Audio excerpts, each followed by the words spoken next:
JKR Sabah diarah percepat laporan kerosakan akibat bencana.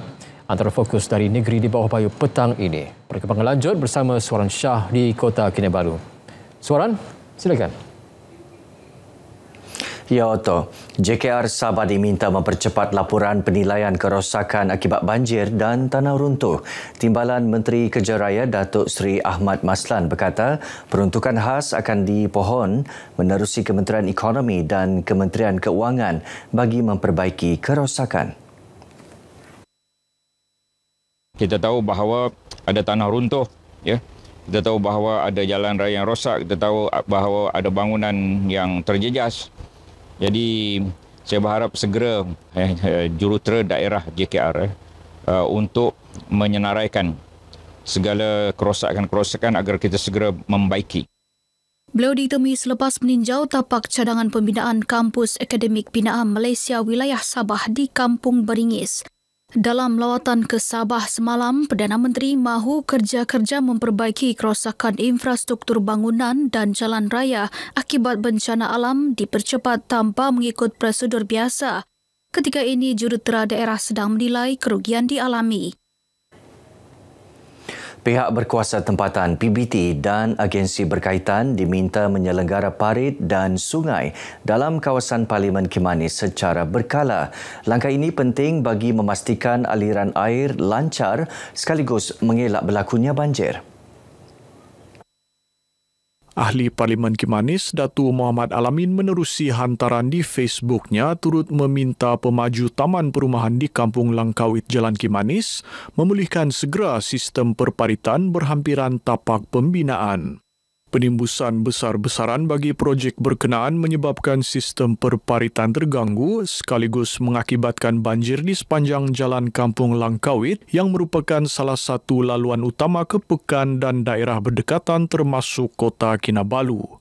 7 keluarga yang tinggal di kawasan berkenaan turut dipindahkan ke Dewan Serbaguna Langkawit.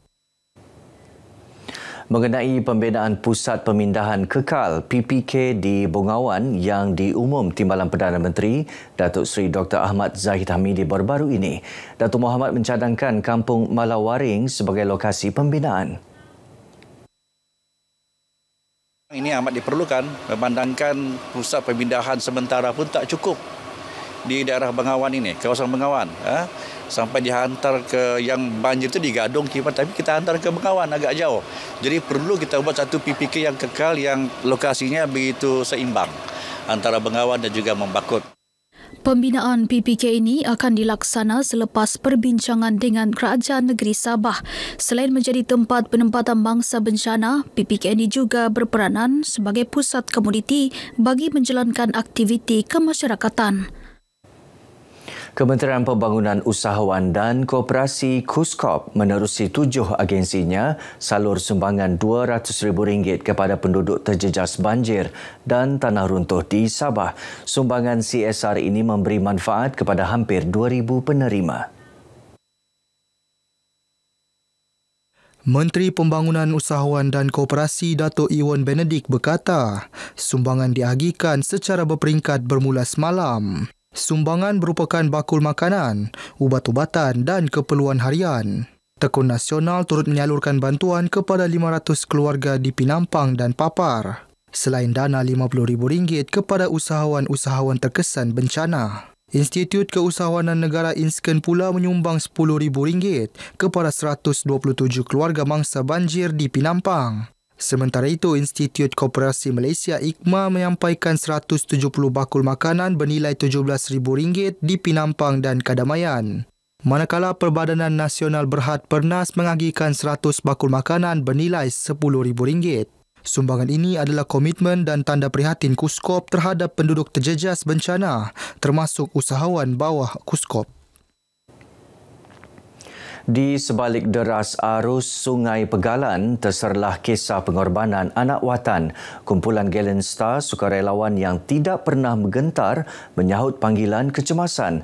Nama mereka menjadi sebutan selepas misi mencari dan menyelamat mangsa lemas di Keningau baru-baru ini. Wartawan Rizalmi Liman ada perkongsiannya.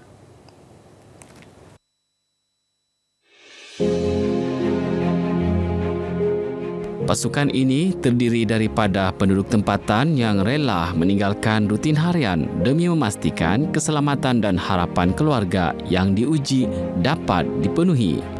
Setiap kali turun padang, persiapan mereka rapi dengan keutamaan pada aspek keselamatan.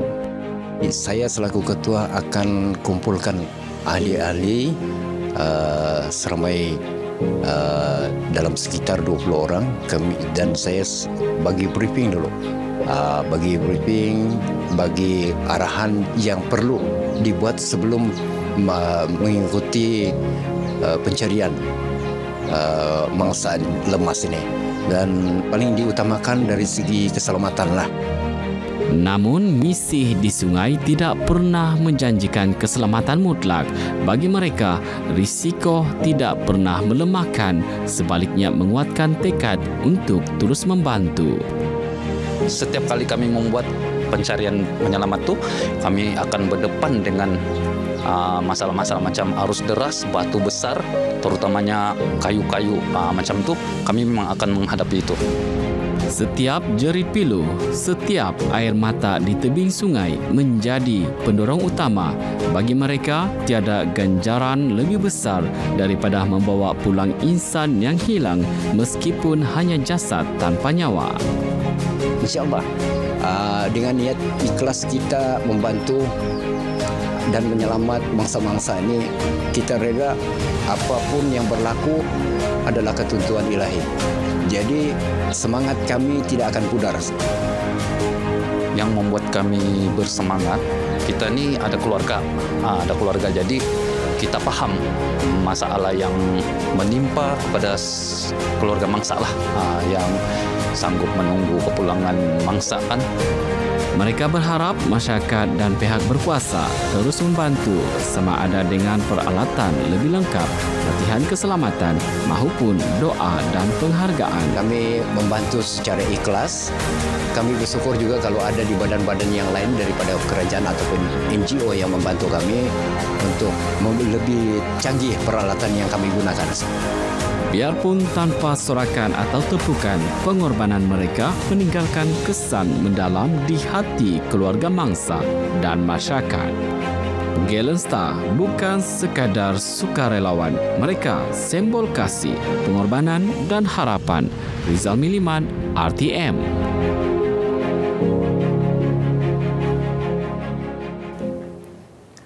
Hala 7 Pelan Pembangunan Sabah Maju Jaya SMJ jadi panduan utama kerajaan GRS membangunkan Sabah.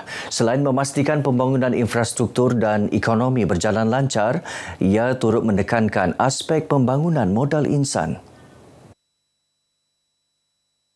Timbalan Ketua Menteri Datuk Seri Panglima Dr. Joakim Gunsalam berkata, berpandukan Hala 7 ini, kerajaan GRS terus memastikan pembangunan dilaksana menyeluruh demi kesejahteraan rakyat. Dalam tempoh 5 tahun ini, pelbagai kejayaan dicapai kerajaan GRS.